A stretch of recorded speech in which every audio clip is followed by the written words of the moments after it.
Hola Guadalupe, buenas noches, ¿cómo estás? Hola, ¿cómo estás? Qué gusto saludarte. Igualmente, Guadalupe, muchísimas gracias, de verdad, muchísimas gracias por acompañarnos, por aceptar la invitación a este live, ¿sí? Por acompañarnos a este evento tan interesante, tan valioso para tanta y tanta gente que nos va a ver hoy y nos va a ver en los próximos días en diferentes plataformas que van a poder ver este live, esta entrevista. ¿Cómo has estado? Cuéntanos. Muy bien, la verdad es que me da mucho gusto estar aquí porque, bueno, sé que muchas personas nos van a estar viendo y sé que también he visto que en tus entrevistas un tema recurrente es el sueño. Entonces estoy segura de que hoy muchas personas van a poder aclarar muchas de las dudas que tienen por ahí pendientes. Sí, mira, no te imaginas, Guadalupe. Bueno, déjame saludar aquí, ya está llegando Carolina Jasso, es una doctora en ciencias ocultas que nos saluda desde Sonora con su tambora. Elizabeth, bienvenida, Elizabeth Marroquín. Muy bienvenidas, muy bienvenidos. Compartan el live, tenemos oportunidad de que se reúnan muchas amigas, muchos amigos. Sí, Guadalupe, mira, yo hice un par de videos y por eso fue principalmente que me atreví a invitarte, hablando en uno de ellos acerca del insomnio, de trastornos del sueño, y en el otro hablando un poco de melatonina. Entre los dos videos ya van a llegar a 1 millón de vistas, 1 millón de views. Eso para mí es sorprendente. Creo que es el segundo y tercer video más vistos en lo que llevo en TikTok en unos meses. Y eso me da una idea del grave problema que estamos pasando con el sueño actualmente, con la pandemia. ¿Qué nos puedes decir, Guadalupe, para empezar de ti? Cuéntanos de tu trayectoria académica, de tu experiencia profesional, por favorcito. Claro que sí. Bueno, yo llevo ya más de 15 años trabajando en esto que tiene que ver con la medicina del sueño. Y desde tres abordajes, ¿no? Uno que es muy importante, que es la atención a los pacientes. Yo estoy especializada en trastornos del dormir, certificada por la Sociedad Europea de Investigación y Medicina del Sueño. Hice un doctorado en ciencias de la salud y todo este tiempo pues ha sido pues muy importante trabajar con pacientes, pero también hacer investigación. A mí me gusta mucho la investigación clínica porque al final eso te permite conocer más de los trastornos, evaluar cómo funcionan nuevos tratamientos y obviamente todo eso enriquece tu práctica clínica. Y la otra cosa que a mí me gusta muchísimo hacer es la divulgación, la difusión y la formación de profesionales de la salud.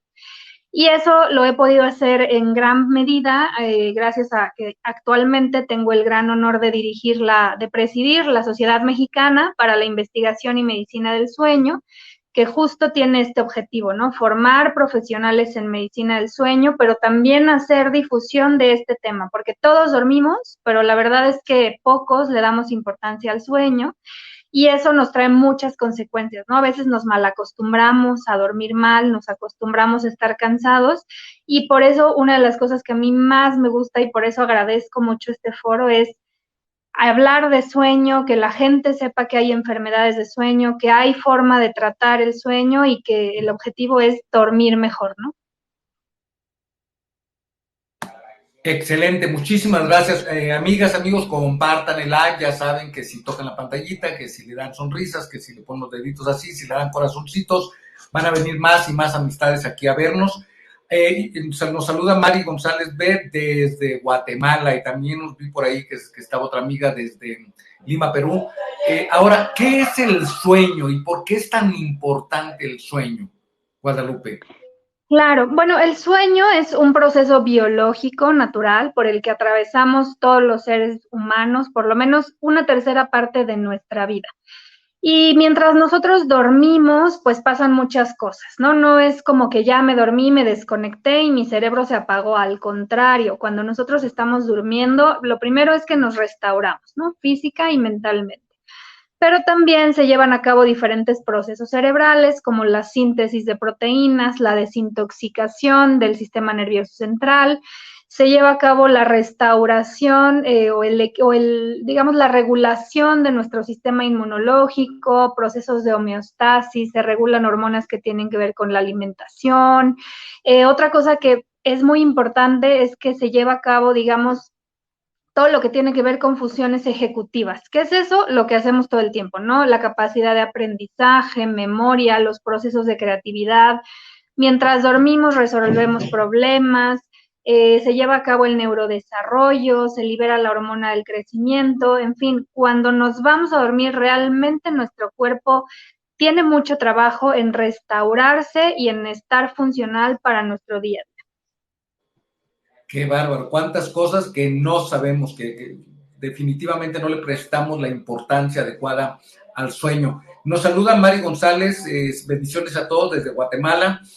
Mari Cat nos saluda desde Uruguay. Patricia, buenas noches desde Colombia. Lizzy Toto, buenas noches, ella está en Nezahualcóyotl. Ahora, una pregunta pues muy básica, muy elemental, Guadalupe. ¿Cuántas horas es normal dormir? ¿Cuántas horas debemos dormir? Y la otra pregunta, ¿es lo mismo dormir, no sé, de 12 del día a 8 de la noche, o debemos dormir de 10 de la noche a 6 de la mañana, o de 3 de la mañana a 11 de la mañana? ¿Hay alguna diferencia? Sí, de hecho, para que nosotros tengamos un buen sueño, tenemos que cumplir con varias características. La primera es que dure las horas necesarias de acuerdo a nuestra edad.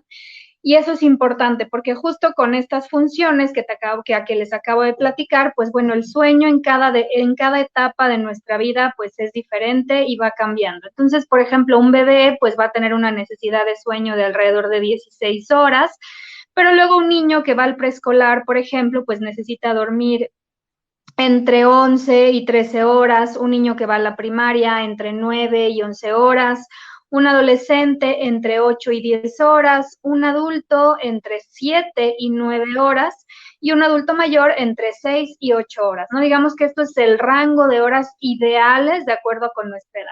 Pero la otra cosa que es muy importante es que este sueño sea continuo, es decir, que yo me duerma, tengo un sueño profundo, continuo e ininterrumpido hasta la mañana, ¿no? Obviamente podemos despertar, pero despertar es muy breve, ¿no? Despiertas, ves que todo está bien, te acomodas a lo mejor y te vuelves a dormir. Y la otra característica es que cumpla con las diferentes fases de sueño. ¿Eso qué significa? Bueno, nuestro sueño cambia durante toda la noche, pasamos primero por una etapa donde estamos en la transición, digamos, apenas te estás quedando dormido, luego entras a un sueño ligero, donde estás más reactivo a lo que pasa afuera, pero estás descansando, luego entramos al sueño profundo, donde nos restauramos, donde es muy difícil despertar, y por último llegamos a la etapa de sueño en la que soñamos. Cada etapa es muy importante y tiene que durar cierto tiempo de acuerdo a nuestra edad. Y el último punto muy importante es que el sueño debe de suceder de noche, cuando está oscuro. ¿Por qué? Porque nosotros estamos hechos para dormir durante la noche y eso se va a regular por un reloj biológico que tenemos, ¿no? Entonces, en el cerebro hay un reloj que se va a sincronizar con los cambios de luz y oscuridad. Entonces, mi cerebro sabe si hay luz, hay que estar despierto. Si está oscuro, tengo que dormir. Por lo tanto, el sueño de mejor calidad va a suceder cuando estamos dormidos en el periodo de oscuridad. Y si cumplimos estas características, pues en la mañana nos vamos a sentir bien, descansados, de buen humor, etc. Excelente, muchísimas gracias, Guadalupe. Nos saluda Imané, ella es una amiga de Marruecos que vive en España, en Murcia, si no mal recuerdo. Buenas noches. Nos saluda también Ashlyn Flores. ¿De dónde nos saludas, Ashlyn? Otra pregunta acerca del insomnio. ¿Qué es el insomnio? ¿Qué son los trastornos del sueño? Cuéntanos, por favorcito, acerca de eso, Guadalupe. Claro, bueno, de entrada, este sueño normal pues se puede ver afectado por diferentes razones, ¿no? En algunas ocasiones por nuestros hábitos o por nuestras decisiones, ¿no? Digamos, si yo trabajo en la noche o si yo decido desvelarme por cuestiones recreativas o a lo mejor porque estoy haciendo tarea o por lo que sea, yo puedo alterar estos horarios o esta manera de dormir. Pero después vienen los trastornos de sueño, que son todas aquellas enfermedades que van a afectar la cantidad o calidad de sueño, o bien algunos son eventos que se van a presentar mientras estamos dormidos. De acuerdo con la Academia Americana de Medicina del Sueño, hay alrededor de 80 trastornos del dormir. Y estos, o más bien entre estos, uno de los más comunes es el insomnio. Seguramente las personas que nos ven, que nos escuchan, por lo menos habrán experimentado alguna vez una noche de insomnio, ¿no? Entonces, ¿qué es el insomnio? Pues es este trastorno en el cual hay dificultad para iniciar, para mantener nuestro sueño, o simplemente en la mañana tenemos una sensación de que el sueño no fue restaurador, ¿no? Nos despertamos más cansados que antes de habernos ido a acostar. Y como un parámetro importante, porque a lo mejor dices, bueno, tardarme en dormir, ¿cuánto es tardarme? Pues a lo mejor, o el tiempo ideal es que tú te vayas a dormir y entre 10 y 20 minutos concilies el sueño. Si te tardas más de manera recurrente, esto ya se puede considerar un problema de insomnio. O también están las personas que a lo mejor se duermen sin problema, pero despiertan 3, 4 de la mañana y ya no se vuelven a dormir, ¿no? Entonces, el insomnio puede ser con estas manifestaciones. Muy bien, muchísimas gracias, Guadalupe. Ahora, estos trastornos del sueño, insomnio, ¿hay algunas causas que sean más frecuentes en diferentes momentos de la vida, más frecuentes en la mujer, más frecuentes en el hombre? Sí, justamente el insomnio es más frecuente en las mujeres, sobre todo en las mujeres adultas, aunque cada vez es más común que niños y adolescentes empiecen a tener problemas de insomnio y muchas veces porque no hay límites adecuados asociados con los horarios para dormir, las actividades que tenemos para ir a dormir. Y también en el adulto mayor es muy frecuente el insomnio. Entonces, somos más vulnerables en general las mujeres por los cambios hormonales. De hecho, siempre que tenemos un cambio hormonal en la vida, pues nuestro sueño se puede ver afectado y esto es desde la menstruación, ¿no? O sea, cuando las mujeres estamos en el síndrome premenstrual, hay un aumento de progesterona que nos puede generar somnolencia, pero ya durante el ciclo, entonces podemos tener insomnio. Después, en el embarazo, sobre todo en el primer trimestre, bueno, podemos tener insomnio, a veces también al final, justo por toda la incomodidad, la posición, el cansancio, etcétera. Y en la menopausia también aumentan mucho los trastornos de sueño y particularmente el insomnio. No, pues son bastantes momentos, bastantes situaciones y sobre todo en mujeres. Ahora, otra pregunta. ¿Cómo nos afecta en la salud, en el bienestar en general, el dormir mal, el dormir poco? ¿Cómo nos afecta en diferentes momentos, en diferentes formas, si es en el corto, en el mediano, en el largo plazo? Claro, eso es muy, muy importante tocarlo porque a veces pensamos que dormir pues es una pérdida de tiempo, ¿no? Y entonces si no duermo bien una noche, bueno, no pasa nada, o si de repente no está todo bien con mi sueño, lo vamos dejando pasar. Pero la realidad es que la falta de sueño nos va a traer consecuencias de manera inmediata, a corto, a mediano y a largo plazo. De manera inmediata, pues vas a estar cansado, vas a estar de mal humor, tu rendimiento va a estar bajo, no respondes igual ante los estímulos, tienes más riesgo de tener accidentes, de cometer errores. Y digamos que a mediano plazo hay mayor riesgo de tener diferentes enfermedades. Por ejemplo, si tú no duermes bien, al día siguiente te da más hambre.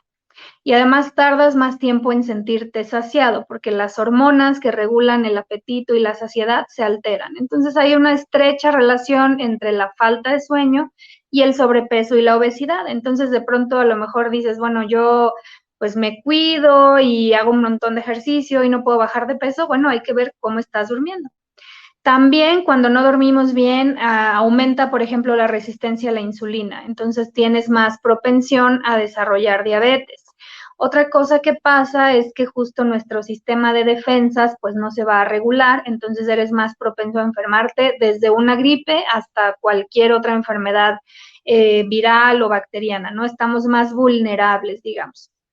También se ha asociado la falta de sueño incluso con enfermedades crónicas como la hipertensión, porque bueno, es muy estresante para nuestro cuerpo no dormir, se generan procesos inflamatorios, Recientemente se ha estudiado incluso la relación con enfermedades como el Alzheimer, ¿no? Se ha visto que las personas que están restringidas de sueño de manera crónica son más propensas a desarrollar este tipo de demencia. Entonces, realmente es algo serio, ¿no? Es algo importante, es más allá de estoy cansado, me siento un poco mal, porque esta deuda de sueño tarde o temprano nos puede cobrar factura. Terrible, hay demasiadas consecuencias con el trastorno del sueño y la verdad es que creo que no sabemos nada sobre eso, Guadalupe. Ahora, justamente si detectamos que tenemos problemas para dormir, dormimos, tardamos en dormirnos, nos despertamos en la madrugada y tardamos nuevamente en conciliar el sueño, dormimos pocas horas, ¿a quién deberíamos acudir de primera instancia para que nos ayude con este problema? Bueno, la realidad es que nuestro objetivo siempre sería que cualquier especialista en la salud sepa de sueño. ¿Por qué? Porque, pues no sé, muchas veces vas, por ejemplo, al médico general y entonces él te debería de dar esta atención o saber hacia dónde canalizarte, cómo tratarte. Estamos avanzando en esta parte, pero bueno, todavía nos falta mucho. Entonces, bueno, lo ideal es ir con un especialista en trastornos del dormir. Y los trastornos del dormir se abordan desde diferentes especialidades, ¿no? En esto estamos involucrados muchos profesionales de la salud, hay médicos desde diferentes especialidades, neurólogos, psiquiatra, neumólogo, otorrino, también hay nutriólogos que empiezan a participar de esto de la medicina del sueño, psicólogos, odontólogos, en fin, cada vez hay más especialistas, pero bueno, sí es importante que además de su especialidad, esté entrenado en medicina del sueño justo para identificar estos trastornos y dar el tratamiento adecuado. Excelente, Guadalupe. Ahora, ¿podrías darnos una idea general de cómo es que se estudian los trastornos del sueño? Claro, lo más importante es que evaluamos justamente síntomas y hábitos, ¿no? O sea, es muy importante identificar desde cuándo sientes que no estás durmiendo bien, en qué momento aparecen los síntomas. Por ejemplo, la información que nos dan los familiares es de muchísima utilidad, ¿no? Porque a veces quien te ve dormir pues puede observar si roncas, si respiras por la boca, si a lo mejor tienes el sueño muy inquieto, si te mueves, si rechinas los dientes. Y lo más importante es que evaluemos cómo te sientes en el día, porque a veces a lo mejor ni siquiera te lo preguntas, ¿no? Entonces cuando te preguntamos, oye, en la mañana sientes que estás de mal humor o estás cansado, o entonces a veces piensas que eso era lo normal y entonces, bueno, evaluamos mucho esto. Específicamente para el insomnio tenemos que evaluar tus hábitos, ¿no? A qué hora te vas a dormir, qué haces antes de acostarte, cuál es tu rutina, si te despiertas en la noche, qué haces, cómo te sientes en la mañana. Y bueno, una vez que hacemos toda esta historia clínica, lo que sigue es, en algunos casos, es necesario ver dormir al paciente, ¿no? Entonces tenemos que hacerle un estudio en el cual evaluamos su actividad cerebral, su respiración, sus movimientos, y esto es cuando sospechamos que hay algo físico que no lo está dejando dormir adecuadamente. Excelente. Bueno, ni idea de eso, eso de estarlos viendo dormir, debe ser toda una odisea. Ahora, ¿cuáles serían las primeras recomendaciones, las recomendaciones generales que pudieras darles a nuestras amigas, a nuestros amigos que están teniendo dificultades para dormir? Bueno, lo primero que siempre me gusta recomendar es, hay que evaluar cuánto tiempo están durmiendo, ¿no? Entonces, bueno, pregúntense cuántas horas están durmiendo, realmente es lo que necesitan, cómo se sienten en la mañana, y si notan que no es el tiempo adecuado, bueno, hay que tratar de organizarnos, de priorizar el sueño como una actividad muy importante que tenemos que hacer, y hay que tener buenos hábitos. Y en estos buenos hábitos se incluye, en primer lugar, tener horarios de sueño regulares. Es muy importante siempre irnos a acostar a la misma hora y despertarnos a la misma hora sin importar qué día, o sea, si es entre semanas, si es día de descanso, si son vacaciones, porque esto permite que este reloj biológico se mantenga funcionando de manera adecuada.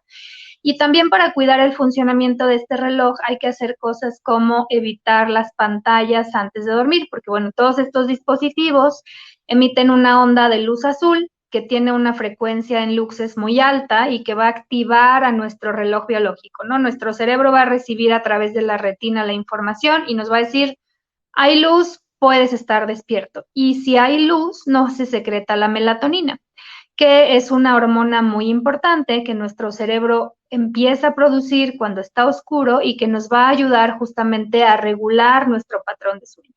Esta va a estar muy incrementada en la mañana, en la noche, en la mañana disminuye y en la mañana es importante, ahí sí, activarnos con luz natural, hacer ejercicio y digamos que estas son recomendaciones para cuidar el reloj biológico. Y luego también hay algunas cositas que nos van a quitar el sueño, por ejemplo, la cafeína, ¿no? Si nosotros tomamos café en la tarde, después de las 6 de la tarde, y bueno, recordemos que la cafeína no nada más está en el café, está en el té, está en el refresco, está en el chocolate, está en algunos dulces, entonces, bueno, hay que cuidar el consumo de cafeína porque a lo mejor hay quien dice, a mí no me quita el sueño, pero la realidad es que siempre la cafeína va a afectar nuestra manera de dormir, ¿no? Puede ser que despertemos más veces en la noche y que nuestro sueño sea más ligero.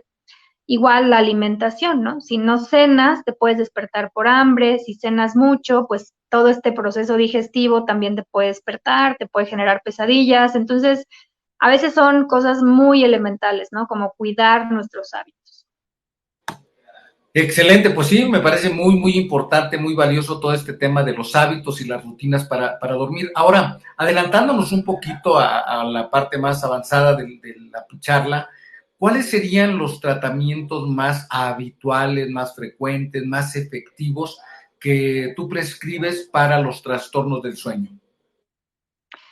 Bueno, depende obviamente del trastorno, pero bueno, hablando del insomnio, que es lo más frecuente, es muy importante como tratamiento principal el abordaje conductual y específicamente un tipo de terapia que se llama terapia cognitivo-conductual para el insomnio. ¿Qué es eso? Es una terapia en la cual, digamos que le enseñamos al paciente a recuperar su sueño, ¿no? O sea, aquí partimos de, bueno, el paciente ya no sabe cómo dormir, ¿no? Y a veces esa es la queja, ¿no? A veces el paciente te dice, no, es que yo tengo mucho sueño, pero llego y me acuesto y en ese momento se me espanta el sueño, ¿no? Y ya no me puedo dormir, ¿no? O ya no siento esta necesidad de dormirme, ¿no? O sea, me acuesto y no llega esta necesidad de dormir. Entonces el paciente te dice, algo me hace falta, yo ya no puedo dormir.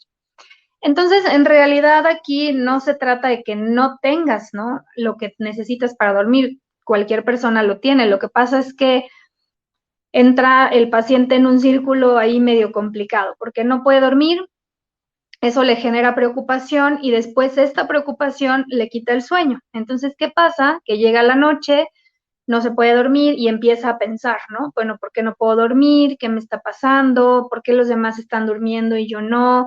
Y mañana tengo tantas cosas que hacer y otra vez no dormí. Y entonces estos pensamientos lo llevan a un estado de hiperactivación e incluso de ansiedad. Entonces, ¿qué pasa cuando hay ansiedad? Pues se incrementa el cortisol, nos ponemos hipervigilantes, estamos hiperreactivos y entonces ya no nos podemos dormir.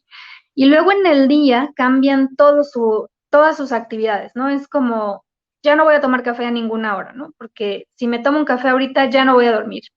Y los invitan a una cena y no, porque si me desvelo ya no voy a poder dormir. O dejan de hacer muchas cosas, entonces su vida se centra en el insomnio. Y esto termina siendo contraproducente, ¿no? O pasan demasiadas horas en la cama buscando esta oportunidad para conciliar el sueño y no lo logran. Entonces, es súper importante, independientemente de que, bueno, puede haber alguna otra condición física que requiera algún otro tratamiento o que nos apoyemos con algún inductor de sueño, hacer esta terapia cognitivo-conductual, porque eso nos permite modificar hábitos en el paciente, sobre todo modificar estas creencias disfuncionales que tiene con respecto a la necesidad del sueño y a su forma de dormir.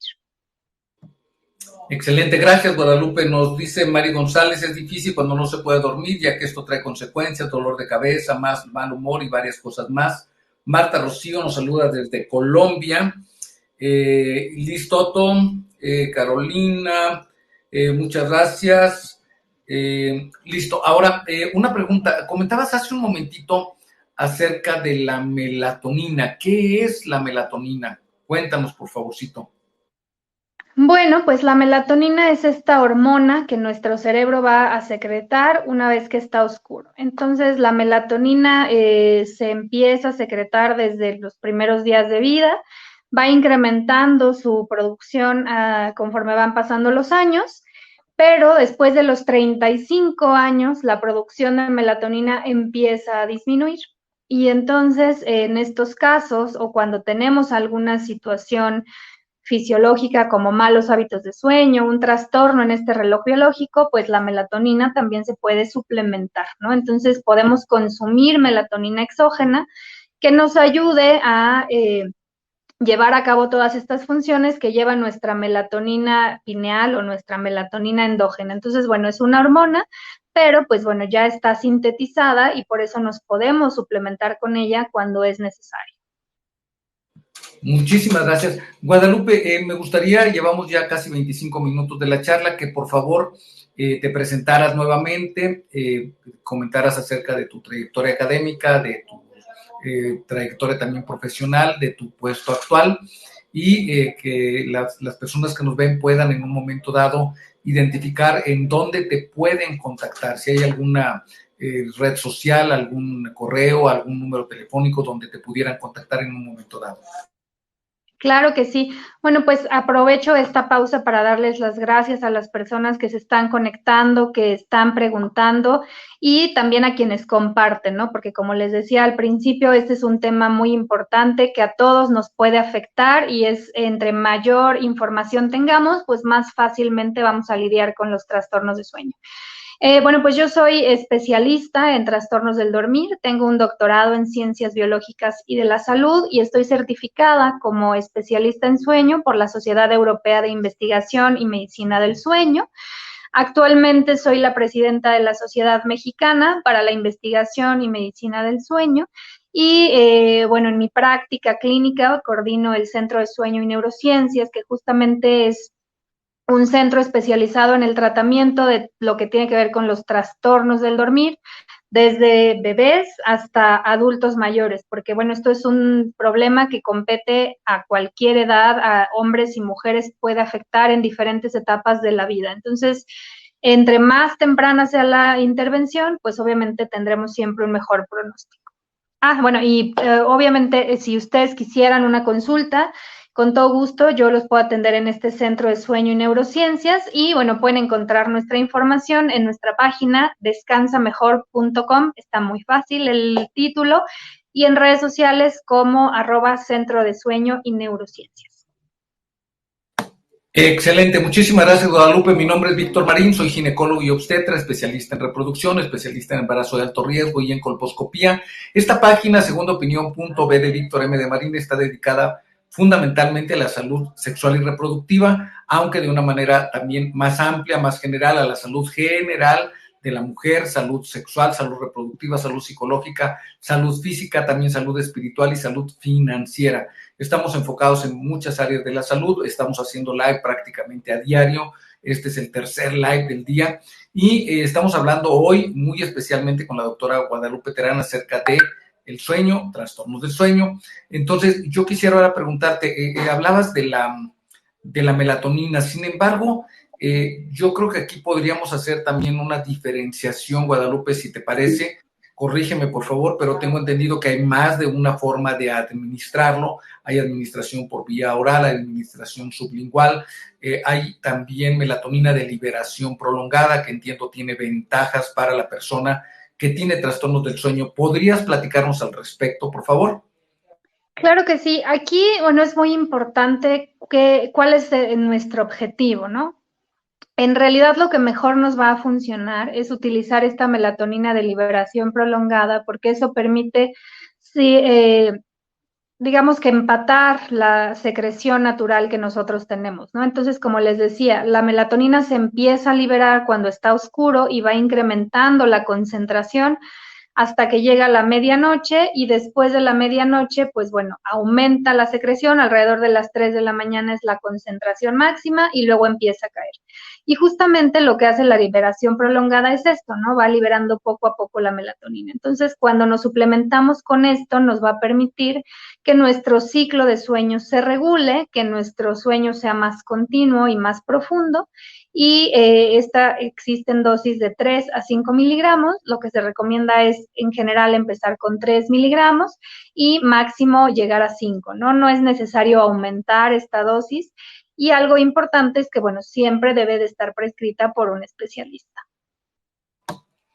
Muy bien, Guadalupe, muchas gracias. Ahora, hay personas que no pueden, que no podrían tomar o que no deberían tomar melatonina. Sí, en realidad la melatonina es muy segura, tiene pocos efectos secundarios, entre ellos, bueno, podemos encontrar dolor de cabeza, náuseas, sensación de mareo en algunas ocasiones, y hay que tener cuidado solamente en algunos grupos de pacientes, ¿no? Obviamente, como todos los medicamentos, bueno, va a interactuar con otros tratamientos y puede alterar, por ejemplo, puede generar cambios en la presión arterial, puede generar un incremento en los niveles de glucosa. Entonces, pacientes con diabetes, pacientes con hipertensión, siempre es importante que, bueno, su médico determine si son más las ventajas que le puede dar la melatonina y si puede ser compatible. Y bueno, obviamente quien toma medicamentos para la presión, quien toma medicamentos para el control de la diabetes, quien toma anticonvulsivos o relajantes musculares, es decir, ansiolíticos, o quien consume antidepresivos, bueno, es importante evaluar porque como la melatonina también tiene cierto efecto sedante, pues bueno, puede potenciar el efecto de estos otros fármacos y por eso es importante que el paciente esté monitoreado. Muy bien, muchas gracias, Guadalupe. Ahora, hablabas de que podríamos usar 3 a 5 miligramos. ¿Tú qué recomiendas? ¿Con cuál podemos empezar? ¿Con 3 miligramos? ¿Con 5 miligramos? ¿Hay algún parámetro para definir esto? ¿Y en qué momento es el más adecuado para tomar la melatonina?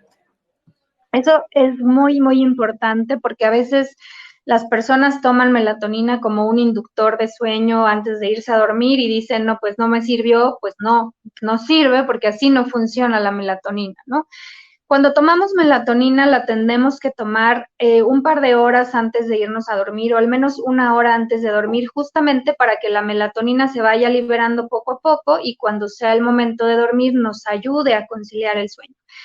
Nosotros en general recomendaríamos 3 miligramos cuando el problema es que tu sueño está desajustado, cuando tienes dificultad para mantener el sueño durante la noche, y con 3 miligramos puede funcionar muy bien, o cuando te estás adaptando, por ejemplo, ahora en la pandemia, ¿no? Que con esto del confinamiento, pues cambiaron nuestros horarios, nos vamos a dormir más tarde, nos levantamos más tarde, y esto obviamente altera nuestro reloj biológico. Bueno, aquí se pueden usar 3 miligramos. 5 miligramos lo podemos utilizar en personas que tienen un retraso de fase muy grande, por ejemplo, estas personas que se van a dormir a lo mejor 4 o 5 de la mañana y se despiertan a las 2 de la tarde, bueno, pues a veces ese horario no es funcional y ahí se pueden usar estas dosis más grandes, o por ejemplo adultos mayores donde la concentración de melatonina natural ya es muy poquita y que tienen muchos problemas de sueño, o también en pacientes que tienen por su condición médica desajustado el reloj biológico, por ejemplo, pacientes con enfermedad de Alzheimer, pacientes con enfermedad de Parkinson, incluso niños con algunos trastornos del neurodesarrollo como autismo, también se considera como un auxiliar muy importante para regular sus ciclos de sueño. Entonces, digamos, en la población general podemos empezar con 3. Si no tenemos el efecto deseado, podemos llegar a 5 y con 5 nos tenemos que mantener. No es necesario subir a 10, aunque 10 es una dosis también segura.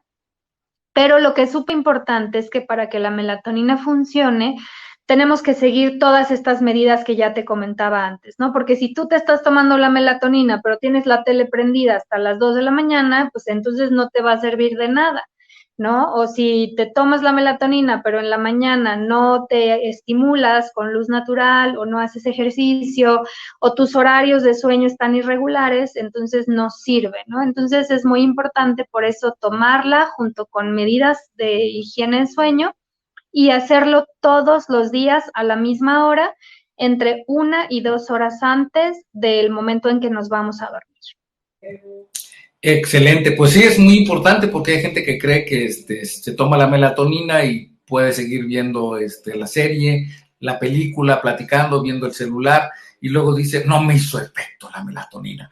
Ahora, hay también personas que la toman y nos refieren que pueden llegar a tener náusea, mareo, dolor de cabeza, somnolencia. ¿Esto a qué se debe, Guadalupe? ¿Es que toman muy poca, toman demasiada, la toman a destiempo? ¿Por qué se presentan estos efectos secundarios? ¿Y hay alguna manera de disminuirlos? Sí, bueno, generalmente estos efectos secundarios se pueden presentar porque hay personas que son más sensibles a la formulación o a lo mejor están tomando dosis elevadas. Entonces aquí por eso, bueno, importante tratar de empezar con la dosis más baja y normalmente estos efectos secundarios son pasajeros, ¿no? Entonces, bueno, también hay que evaluar, ¿no? Si el efecto, o sea, si hay un ligero dolor de cabeza, bueno, evaluamos 2, 3 días.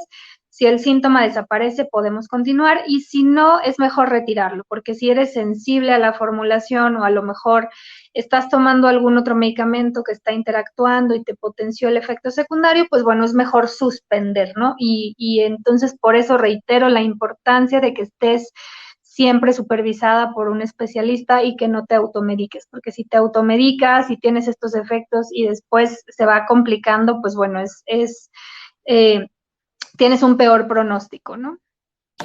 Muchísimas gracias, Guadalupe. Ahora, hay otra pregunta que yo quisiera que nos ayudaras a contestar, porque varias personas me escribieron en TikTok en los días pasados y me decían así categóricamente, a mí no me sirve la melatonina, ya tomé 5, 10, 15, 20 miligramos y no me hace efecto. ¿Es la dosis, es la vía de administración, es el momento o definitivamente hay personas que son resistentes a la melatonina? En general, puede ser que no están bien diagnosticados, ¿no? El insomnio puede ser una enfermedad primaria o los trastornos del ritmo circadiano pueden ser una enfermedad primaria o bien pueden ser secundarios a otro trastorno de sueño o a otro padecimiento médico, psiquiátrico, neurológico. Entonces, por poner un ejemplo, hay personas que no duermen bien porque tienen depresión y nunca se han cuestionado, nunca se han atendido por un problema de depresión o no lo reconocen y la depresión siempre va a afectar nuestro sueño, ¿no? Y en el 80% de los casos nos va a generar insomnio. Entonces, si yo me estoy tomando la melatonina, pero tengo un problema de fondo de depresión, mientras no atienda ambas cosas, pues la melatonina no me va a funcionar para nada. O, por ejemplo, otra cosa muy común, los pacientes que roncan no descansan, tienen muchos despertares y a veces entre estos despertares ya no se pueden volver a dormir. Entonces, igual, se toman la melatonina, pero no respiran bien, entonces su problema no se va a solucionar y la melatonina no va a servir. Y lo que te decía hace un rato, ¿no? A lo mejor también están tomando melatonina, pero tienen muy malos hábitos de sueño, entonces, bueno, eso no va a permitir que su cuerpo recupere esta capacidad de dormir. Entonces, por eso hay que tomarla de manera adecuada, por eso hay que tener un buen diagnóstico y un buen seguimiento, ¿no? También el dolor puede hacer que la melatonina no tenga efecto. Sí, porque obviamente cuando no duermes bien, pues el umbral al dolor va a incrementarse. Entonces, bueno, la melatonina, recordemos, no es un inductor de sueño, es más bien un sincronizador, ¿no? Y nos va a ayudar como a regulación natural. Entonces, si tú tienes algo físicamente que no te deja dormir, hasta que no lo resuelvas, todo lo demás no va a poder ser solucionado. Entonces, siempre hay que ir de forma paralela tratando ambos padecimientos. De acuerdo. Ahora, ya lo habías comentado, pero quisiera que por favor enfatizáramos. ¿Se puede tomar melatonina junto con otros medicamentos para dormir, como ansiolíticos, como hipnóticos o sedantes, o medicamentos que se dan para la ansiedad o la depresión? Sí, aquí en realidad hay que evaluar la condición de cada paciente, ¿no? Obviamente no podemos generalizar. Como les decía, pues estos medicamentos, bueno, ya tienen una función específica que es relajación o que es inducir el sueño y la melatonina pues también tiene un efecto sedante. Entonces se va a potenciar el efecto. Entonces, bueno, dependiendo qué es lo que estamos buscando en nuestros pacientes. Si yo, por ejemplo, ya le estoy dando no sé, un fármaco Z, que son los inductores de sueño que más se deben de recomendar, los no benzodiazepínicos, y el paciente tiene todavía un problema de desajuste de su ritmo de sueño, a lo mejor se está retrasando la fase de sueño, o a lo mejor tiene un horario irregular, o a lo mejor trabaja en turnos rotatorios, bueno, me va a ayudar la melatonina a sincronizar mientras el otro fármaco me ayuda a inducir.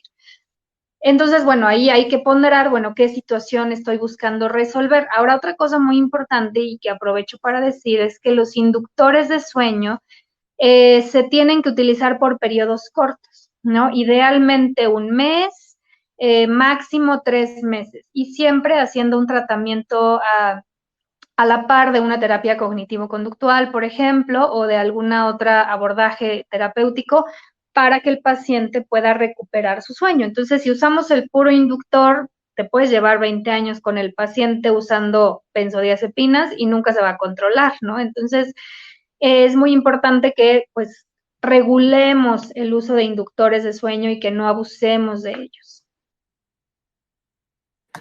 Gracias, Guadalupe. Ahora, otra pregunta. ¿Podemos en un momento dado tomar melatonina o cómo se manejaría en el tema de que estamos tomando alcohol o fumar o el uso de CBD o alguna droga?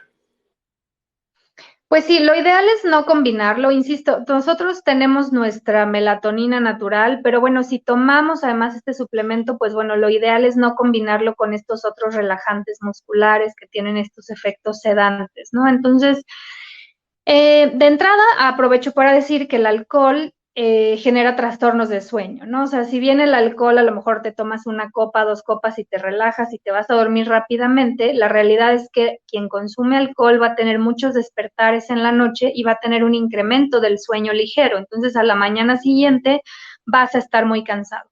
Entonces, el consumo de alcohol en la noche afecta el sueño, por lo tanto hay que evitarlo.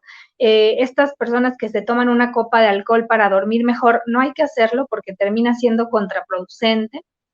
El CBD, pues ahora está muy de moda, todos los quieren usar porque pues parece que tiene muchas propiedades y específicamente con el sueño en estudios experimentales, pues bueno, parece que induce el sueño profundo y reduce la latencia de sueño y tiene muchas bondades.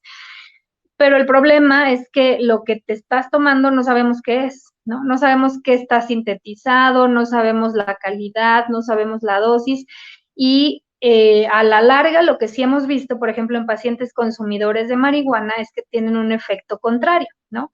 Empiezan a desarrollar un insomnio crónico, entonces este efecto relajante, inductor de sueño ya no está y al contrario, ¿no? Se despiertan muchas veces y ya tienen otros problemas. Entonces, digamos que puntualizando, mejor ni consuman alcohol ni consuman CBD antes de irse a dormir porque es peor. Perfecto, de acuerdo también contigo. Oye, Guadalupe, y hablando de melatonina nuevamente específicamente, ¿produce algún daño el estar tomando melatonina? Porque hay gente, mira, para empezar, hay gente que dice, mejor tomo algo natural. Como que no están bien claros de qué es la melatonina y piensan que les va a hacer daño. ¿Qué hay de cierto en esto? Pues en realidad hay muchos estudios a corto, a mediano y a largo plazo y han demostrado que la melatonina es muy segura, ¿no? En estas dosis, ¿no? De hasta 5 o 10 miligramos. Y si lo usamos de manera continua, pues hay que evaluar, insisto, ¿no? O sea, hay personas que a lo mejor lo usan 3, 4 meses, sincronizaron bien su sueño, ya están durmiendo sin ningún problema y ahí se acabó el tratamiento.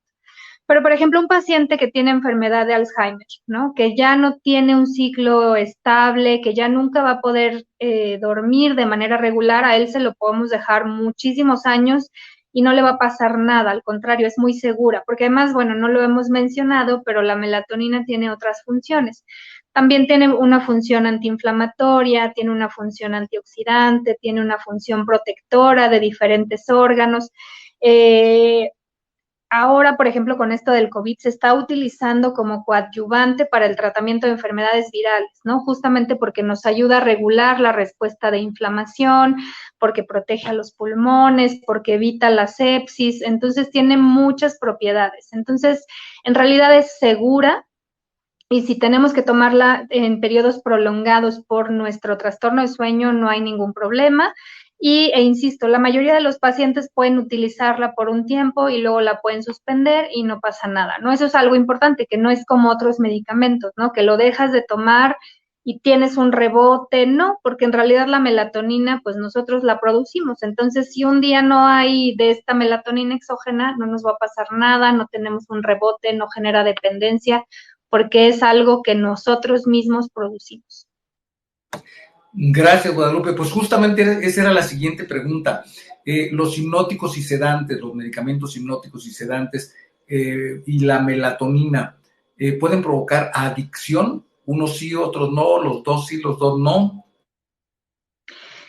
Sí, pues aquí hay algunos que generan dependencia física y psicológica y el problema es que, por ejemplo, los inductores, sobre todo los de tipo benzodiazepínicos, que bueno, de hecho no son la primera línea de tratamiento nunca, el problema es que nuestro cuerpo, bueno, nuestro cerebro va recibiendo este medicamento y entonces cada vez necesita mayor dosis, ¿no? Para tener la misma respuesta. Entonces a veces pasa que nos empezamos con no mencionaré ninguno en particular, pero bueno, a lo mejor empiezas con unas gotitas y luego tienes que aumentar las gotitas y luego ya te estás tomando el triple de lo que empezabas a tomar y ya ni siquiera eso te funciona, ¿no?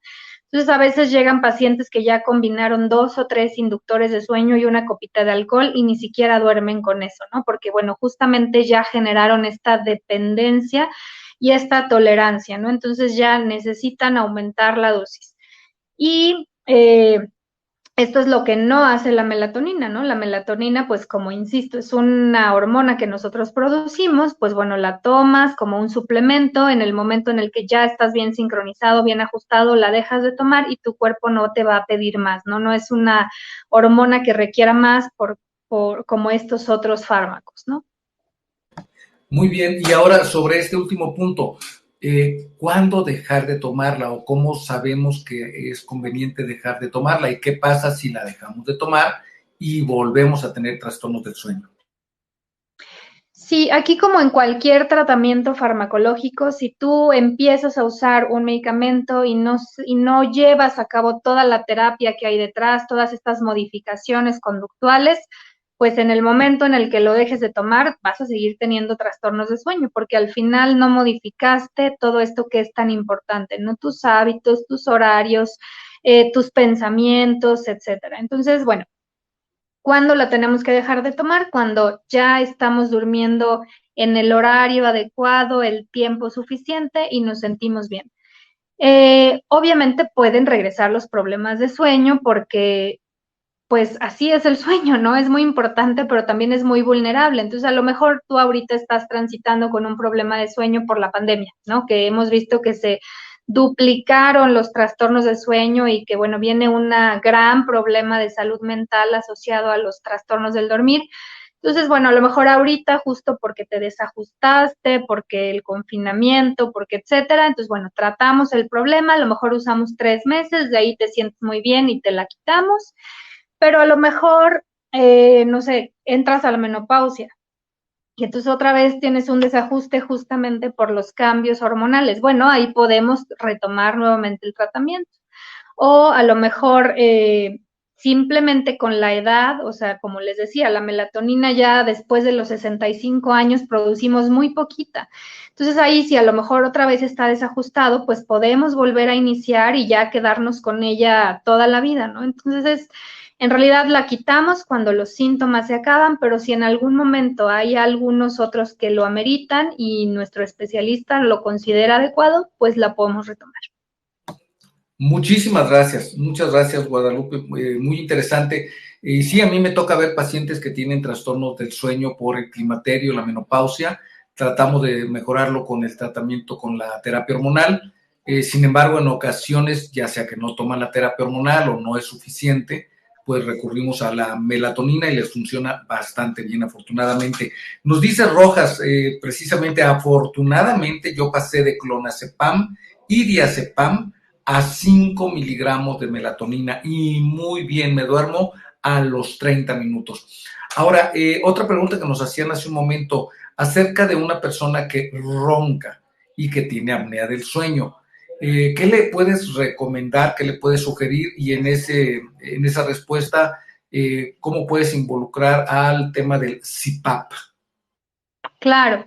Bueno, lo más importante es recordar que el ronquido no es normal, ¿no? El ronquido nos está diciendo que no estamos respirando bien, ¿no? O sea, hay algo en nuestra orofaringe que no está permitiendo que el aire pase de manera adecuada, ya sea el tamaño de nuestra lengua, el paladar, de las amígdalas, alguna cuestión de otra obstrucción, por ejemplo, las personas que tienen el cuello corto, el cuello ancho, cuando hay sobrepeso, obesidad. Entonces, esta vibración que escuchamos cuando el aire entra y sale, pues es el ronquido. Si nosotros no nos atendemos, puede ser que lleguen momentos donde ya no es solo el sonido, sino que completamente se colapsa la vía aérea superior. Y entonces tenemos estas apneas, que justo son las pausas en la respiración, que pueden durar desde 10 segundos hasta 1 minuto y medio, ¿no? Esto que nosotros vemos en el paciente que está y de repente se va, ¿no? Y que lo mueven y demás para que respire y de repente jala mucho aire y viene un ronquido muy fuerte, esas son las apneas de sueño.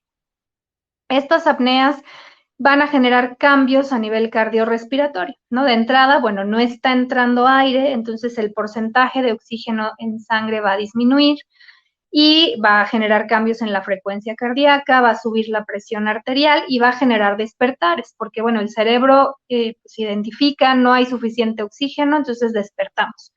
Entonces, quien tiene apnea de sueño va a despertar muchas veces en la noche, va a tener un sueño muy ligero y a la mañana siguiente va a estar cansado, va a tener sueño, va a estar de mal humor. Y la otra cosa que pasa es que pueden tener dolor de cabeza justo por esta falta de oxigenación durante la noche. Pueden despertar con la boca seca, con dolor de garganta, porque como no pueden respirar, abren la boca, entonces entra el aire directamente, el aire frío, y bueno, tienen todas estas complicaciones. Entonces, ¿qué pasa en este caso? Además de que es molesto, ¿no? Que ya no dejan dormir a nadie o que ya duermen solos, y que todo el día se están durmiendo, que ya no pueden poner atención en una junta, que incluso manejando se pueden dormir, lo que aumenta el riesgo de muerte, por supuesto. Esto es muy estresante para nuestro organismo. Entonces se ha visto que los pacientes que tienen apnea y que tienen ronquido son más propensos a tener hipertensión, diabetes y accidentes cardio y cerebrovasculares, ¿no? Entonces aumenta el riesgo de infartos, ¿no? No es que te quedes en una apnea, pero sí te puede dar un infarto porque estás esforzándote demasiado. Cuando el problema es así de grave, uno de los tratamientos, como bien mencionas, es el CPAP, que el CPAP es un equipo de presión aérea positiva. ¿Qué es eso? Bueno, es un ventilador mecánico, que es un aparatito que conectamos a la luz y le ponemos una manguera con la cual conectamos una mascarilla que podemos poner en nuestra nariz o sobre la nariz y la boca y va a generar un flujo de aire constante, una presión de aire positiva. Entonces, esta presión de aire va a romper este colapso que se estaba generando aquí en la orofaringe y entonces tú empiezas a respirar, dejas de roncar, ya no tienes apnea, se estabiliza tu presión, tu frecuencia cardíaca, tu oxigenación. Y es un tratamiento muy eficiente para los pacientes que tienen apnea de sueño. Perfecto, muchísimas gracias, Guadalupe. Estamos llegando ya a la parte final de esta charla y yo quisiera que por favor nos volvieras a comentar acerca de ti, de tus estudios, de tu trayectoria profesional, de tu posición actual que ocupas en México y algún dato de contacto donde pudieran las personas poderte encontrar. Claro que sí, muchísimas gracias. Yo soy la doctora Guadalupe Terán, especialista en trastornos de sueño. Tengo un doctorado en ciencias biológicas y de la salud. Estoy certificada como especialista en sueño por la Sociedad Europea de Investigación y Medicina de Sueño. Actualmente soy coordinadora del Centro de Sueño y Neurociencias. Ahí damos atención a todos estos padecimientos, el insomnio, el ronquido, la apnea, los movimientos anormales durante el sueño, en fin, cualquier cosa que afecte su dormir. Nos pueden encontrar en la página descansamejor.com o en nuestras redes sociales como Centro de Sueño y Neurociencias. Y bueno, si hay algún profesional de la salud que esté interesado en formarse o en especializarse en medicina del sueño, Actualmente presido la Sociedad Mexicana para la Investigación y Medicina del Sueño y desde aquí, desde esta plataforma, tenemos diplomados, congresos, cursos de capacitación y actualización dirigidos a cualquier profesional de la salud que quiera incluir en su práctica clínica el manejo de los trastornos del dormir.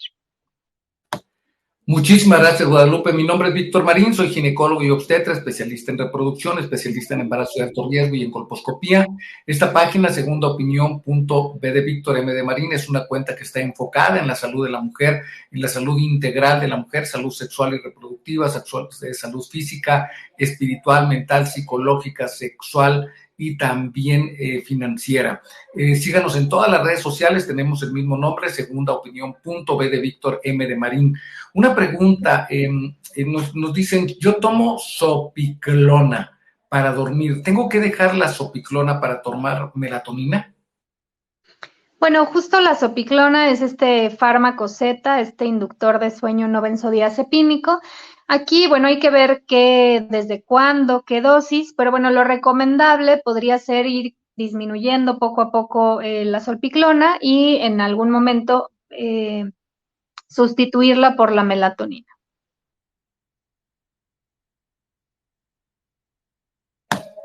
Perdón. Muy bien, ahora otra pregunta, el tema del ronquido. Si la melatonina no es el mejor tratamiento para esta situación, ¿qué hacer para las personas que roncamos?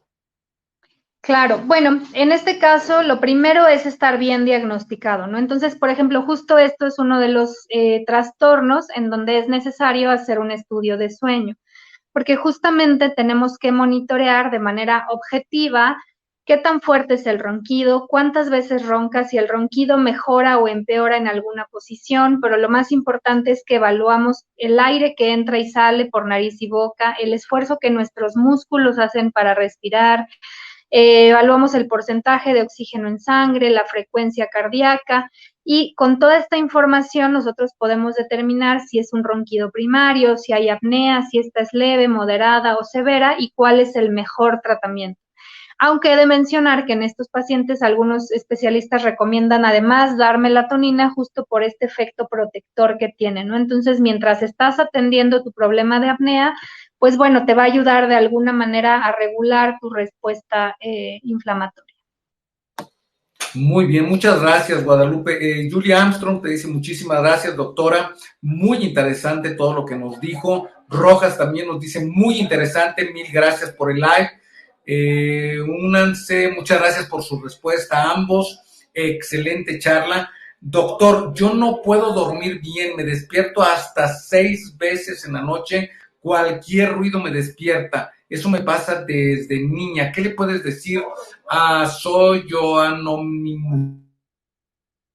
Bueno, pues muchas gracias por preguntar. Aquí hay que identificar qué es lo que está generando estos despertares, ¿no? A veces puede ser desde los hábitos, como les decía, la cafeína puede generar muchos despertares, la sobreexposición a la luz, ¿no? O sea, si nosotros nos dormimos con las pantallas cerca o tenemos alguna luz por ahí, eso también nos puede despertar. O hay muchas causas físicas, ¿no? Los ronquidos, ahora hay trastornos, hay otro tipo de trastornos que nos pueden estar generando despertares, como los trastornos de movimiento. Hay un trastorno que se llama síndrome de movimientos periódicos de las extremidades, que se caracteriza justamente por movimientos periódicos y repetitivos al dormir, que no nos damos cuenta porque son muy sutiles, pero nos pueden estar despertando, ¿no? Entonces, bueno, igual habría que evaluar qué genera los despertares y dar un tratamiento de fondo para ellos. Muy bien, ahora la última pregunta, antes de despedirnos, es el tema de los niños. ¿Qué hacemos? Porque yo entiendo que hace un ratito nos decías que a los niños no es la primera o la mejor recomendación dar melatonina, o corrígeme si me equivoqué. Y la otra situación es, si no es así, ¿qué hacemos con los niños? Porque ya aquí nos pregunta Carolina de su sobrina Bárbara de 6 años, nos pregunta otra amiga de su hija de 8 años, que tienen trastornos para dormir. Sí, en los niños la principal causa de insomnio es la falta de rutinas o la falta de imposición de límites asociados al sueño. Es decir, en los niños hay que ser muy, muy rigurosos con los horarios. Los niños se tienen que ir a dormir temprano. Es muy importante que en el caso de los niños, de 2 a 3 horas antes de dormir, ya no tengan contacto con ninguna pantalla, no haya ninguna estimulación luminosa para que esto no los active. Hay que cuidar lo que cenan, es muy importante que no les demos de cenar cosas azucaradas, cosas con chocolate, con cafeína, porque esto los va a activar. Y ahí podemos usar varias estrategias, ¿no? Hay que ayudarle al niño a relajarse antes de dormir, establecer una rutina que lleve de 3 a 5 pasos, que dure de 5 a 15 minutos y ser constantes, ¿no? Esta rutina puede ser, a lo mejor le damos un baño, luego un masajito y luego le leemos un cuento y luego ya es hora de dormir, ¿no? Se apaga la luz y dejamos que se duerma. Y en la mañana, pues ser constantes con los horarios de despertar, estimularlo con ejercicio, sobre todo en estos niños grandes, ¿no? En los niños más pequeñitos es muy importante descartar que no haya nada físico. Por ejemplo, en los bebés a veces no pueden dormir porque tienen algún tema de reflujo, alergias alimentarias, cólicos, y eso los mantiene inquietos. Ahora, los niños también pueden tener ronquido, también pueden tener apnea, entonces también hay que descartar que no haya nada de esto que los esté alterando. Y algo muy importante es, los niños no nos van a reflejar los problemas de sueño como los adultos. Los niños se ponen al revés, ¿no? Los niños se ponen hiperactivos, se ponen irritables, pueden tener falta de control de impulsos, pueden ser niños que hablan mucho, que suben y bajan, que no se pueden estar quietos y luego los podemos estar mal diagnosticando con otras enfermedades como el TDA, por ejemplo, y a veces solo les hace falta dormir. Entonces, bueno, lo primero sería revisar límites, rutinas y de acuerdo con esto, pues empezar a aplicar estas estrategias. En los niños sí se puede llegar a usar melatonina, pero siempre una vez que ya exploramos toda esta parte y no tuvimos buenos resultados. Excelente, pero de primera instancia hay que revisar a los papás, ¿no? ¿Qué estamos haciendo en cuanto a rutinas, en cuanto a disciplinas, en cuanto a hábitos? Buenos hábitos y malos hábitos también. Pues creo Guadalupe, que bueno, nos dicen aquí, muchísimas gracias desde Chile, muchos cariños, gracias por sus respuestas, se aprende mucho con ustedes, nos dice Cintia Tello, muchas gracias Cintia, compartan la página, compartan la cuenta, compartan los videos. Este video va a estar pronto disponible en nuestras cuentas de segundaopinión.vm, en Facebook y en YouTube, para que lo compartan con muchas y muchas personas más. Pues antes de despedirnos, Guadalupe, y ya de antemano dándote todas las gracias por tu tiempo, por tu atención, por tu excelente y brillante charla que nos has hecho favor de compartir todos estos temas tan valiosos. Quisiera que nuevamente nos hicieras favor de comentarle a nuestra audiencia acerca de ti, de tu trayectoria, de tu trabajo, de tus datos de contacto, porque aquí la audiencia está siempre cambiando. Cuéntanos, por favor. Claro que sí, muchas gracias. Yo soy la doctora Guadalupe Terán, soy especialista en sueño, certificada por la Sociedad Europea de Medicina de Investigación y Medicina del Sueño. Soy doctora en Ciencias Biológicas y de la Salud y actualmente soy coordinadora del Centro de Sueño y Neurociencias, en donde podemos atenderlos en caso de que tengan cualquier tipo de trastornos del dormir. Atendemos desde bebés, niños, adultos y adultos mayores. Si están en otro país, si están en otro estado, bueno, nosotros estamos en la Ciudad de México, pero estamos haciendo atención en línea, entonces, bueno, eso abre las posibilidades de aclarar todas sus dudas, de todos sus comentarios, etcétera. Y si son profesionales de la salud, nos pueden encontrar en la Sociedad Mexicana para la Investigación y Medicina de Sueño, www.sociedadmexicanadesueño.org. Tenemos capacitación continua, diplomados, cursos, talleres, congresos, dirigidos a cualquier profesional de la salud que quiera incorporar a su práctica clínica la medicina del dormir. Perfecto, muchísimas gracias. Cintia acaba de darnos los datos de contacto, si no los alcanzó a anotar, cheque la grabación que va a estar disponible los próximos días en YouTube y en Facebook. Guadalupe, muchísimas gracias, muchísimas gracias, de verdad aprendimos mucho, bueno, yo en lo personal y creo que nuestras amigas, amigos también. Te agradezco tu compañía, tu tiempo, tu atención, tu entusiasmo. Me despido, Víctor Marín, ginecólogo obstetra, especialista en reproducción, en esterilidad, en temas de embarazo de alto riesgo y colposcopía también. Sigan esta página, sigan esta cuenta, segundaopinión.b de Víctor, M de Marín, dedicada, como ya les decía, a la salud integral de la mujer, salud física, sexual, espiritual, psicológica, también salud financiera. Estamos en todas las redes sociales con el mismo nombre, segundaopinión.b B de Víctor, M de Marín. Nos vemos mañana. Mañana tenemos otro live, 2 de la tarde. Muchísimas gracias nuevamente, Guadalupe. Buenas noches. Descansa. Muchas gracias a ustedes y gracias por la invitación. Buenas noches y que tengan un excelente sueño. Y que puedan dormir bien, ¿verdad? Sí, claro, que tengan un lindo sueño, que duerman con los angelitos. Muchísimas gracias, amigas, amigos. Nos vemos pronto.